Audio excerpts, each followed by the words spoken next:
దాని మాటలు నువ్వేమీ పట్టించుకోబాక. ఎలాగైనా నా కూతుర్ని నీ కోడలుగా చెయ్యాలి, అంతే కదా. నాకు వదిలి.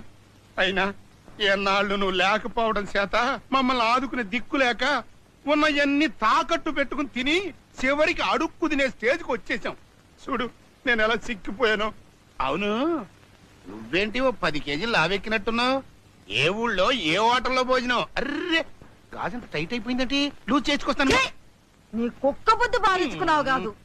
ముందా గొడ్డ అమ్ముకునే వాడిని అవతలకు పంపించే మార్గం చూడు, తర్వాత నీ సంగతి నేను ఆలోచిస్తాను. ఈ క్షణం నుంచి నేను ఆ పని మీదే ఉంటా. ఉండు.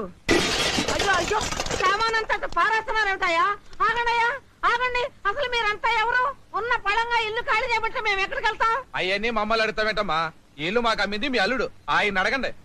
ఏంట్రా గుడ్లు అప్పగించి చూస్తారో? తీసుకెళ్లి బయట పారండి. ఏమిటండి ఇదంతా? మిమ్మల్ని ఏమిటి పడతలా మధ్యలో కొంచెం కష్టాల్లో ఉండే ఈ